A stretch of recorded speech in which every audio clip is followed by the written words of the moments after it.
Chapter 8. The room they brought me to was surprisingly pleasant, though from the dust, it clearly hadn't been used in a while. There was a bed, a desk and chair, and an armoire. It had its own tiny bathroom, which left me with a sense of gratefulness that the academ apparently believed in modern plumbing. And the unsettling question of how they managed all of that without any water pipes, as there clearly weren't any. On the other hand, I preferred wondering about water pipes to wondering what the hell was going to happen to me now. My muscles began working about halfway through the walk to the tower, so I paced while I waited for something, anything, to happen. By the time Maggie appeared, I was almost grateful to get whatever it was over with. I ducked my head at her, hoping that there wasn't some ceremonial greeting I was supposed to use. She wasn't an outstandingly beautiful woman, though her coloring was striking. So pale that her skin under the freckles seemed almost translucent, and her lashes were strawberry blonde. Her brilliant red hair drew the eye, however, and she carried herself with the same confidence Damon had. The confidence of centuries spent using her power. She nodded back at me. As we said in the Coimil chambers, Tarek will assess your powers himself. He has been summoned. During this time, you are permitted to walk in the gardens, and to attend meals in the Great Hall. I said nothing. I was sure that wasn't the end of this. You will not attend any classes, Maggie said firmly.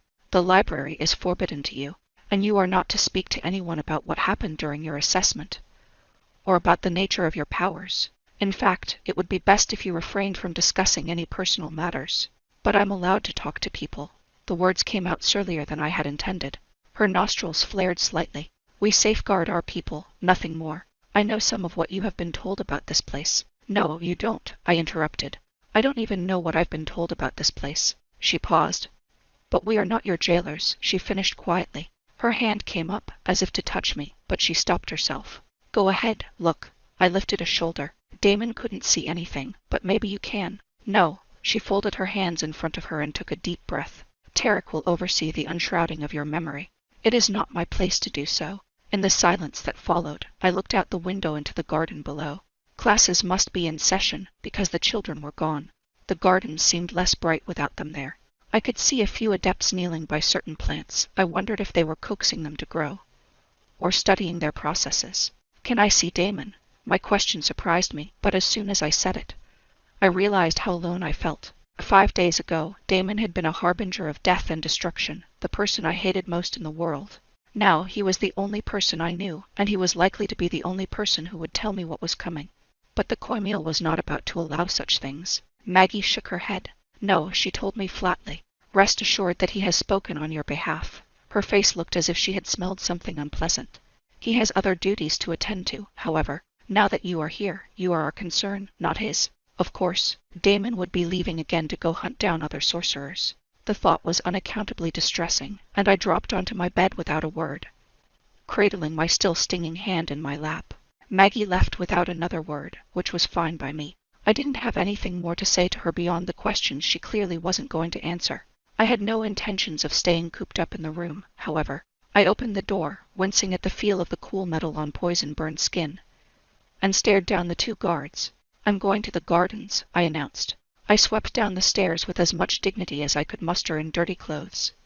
Perhaps I should have asked Maggie about that, and rolled my eyes as they trailed silently after me. So much for, we are not your jailers. As much as the sorcerers had tried to make the garden a haven of eternal summer, the sea wind was relentless and prone to ruffle my hair as I walked, adding the scent of salt water to the air. I could faintly hear the crash of waves when the wind turned the right way, and once or twice I saw seagulls and terns wheeling above. This could be a peaceful place, I told myself. I could learn to live here if I had to. I was surprised, in a way, that it was so new. Part of me had wondered if I was once here, and escaped, but this place was entirely foreign to me. Neither the garden nor the outline of the turrets against the sky seemed familiar. I clenched my hands and shook my head at myself the next moment.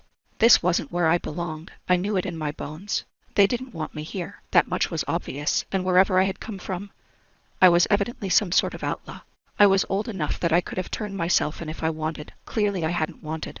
When my memories came back, my mind skittered away from that thought, but I was determined not to let it. Marching to the edge of the garden, I sat myself down on one of the benches and resolved to remember as much as I could before the all-powerful and mysterious Tarek returned to do so himself. I tried to reason my way backwards from things I was sure I had to have known. Someone had introduced me to Sarah, but who? Could I picture her in place that I'd been told? For a moment, I thought I saw a glimpse of a fireplace and wooden walls. But the image vanished as quickly as it had come. What about where I'd lived before this? Could I remember a bedroom? A quilt on the bed, perhaps. Pets. A boy's laughter jolted me out of my reverie, and I looked over, nervous at the thought of introducing myself to the other students here. But the little group, 2 girls and a boy, did not see me. They were walking in close-headed conference, a curly-haired girl waving her hands as she spoke, and a boy and girl who might have been twins listening in. Their brunette heads bent to hear her. "Now you're just exaggerating," the boy said scornfully. "I am not." Their path was curving around close to where I sat, and I decided that I wasn't up to meeting anyone just now. I drew my knees up to my chest and eased myself onto the shadowy side of the bench, half hidden among the trailing leaves of an ornamental tree. All I know is, she came in with Damon. She went into the tower. There was an explosion. And Sora saw her dragged into the tower by guards. The curly-haired girl held up her fingers and ticked off points on them. Akihito wasn't there for our lessons. Maggie went to the tower again later. Jean said they sent a message for Tarek from the aviary. And Damon was seen arguing with Theris. The group had stopped walking, and the twins looked at one another. I shrank even further back into the tree. Great, just great, people had heard about what happened. With my luck, this was going to be all over the academe by the end of the day. And Maggie was probably going to think I was the one to tell everyone.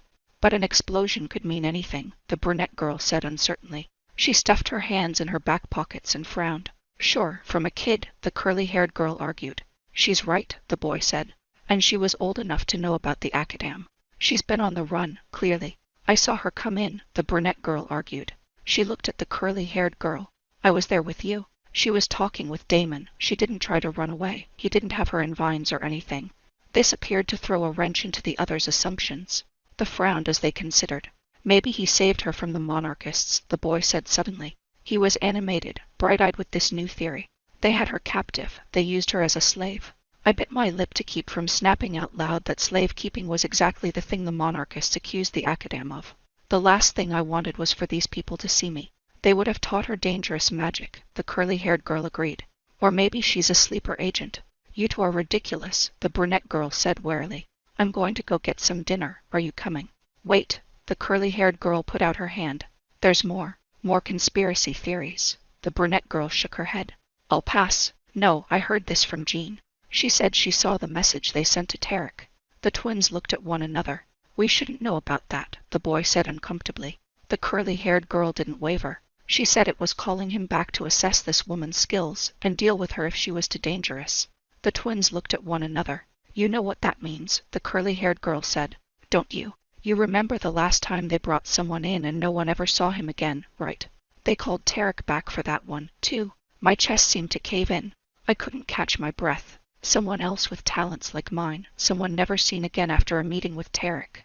Maybe Tarek had taken his powers. Then again, one of the Koimil had been adamant that taking the sorcerer's powers was the same thing as killing them. I really couldn't breathe at all. I was entirely frozen with horror. "Those are just," the brunette girl seemed to lose her nerve. "Look, maybe they take some people to be trained somewhere else.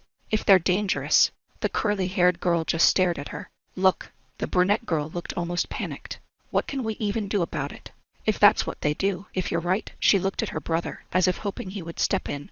"If Tarek does that," he said slowly, then his sister put her hand over her mouth. The boy's face hardened. "If Tarek does that, there's a reason," he said firmly. He looked at the curly-haired girl. "He was there during the plague. He tried to save people. If what you're saying is true, maybe we should ask why he does that.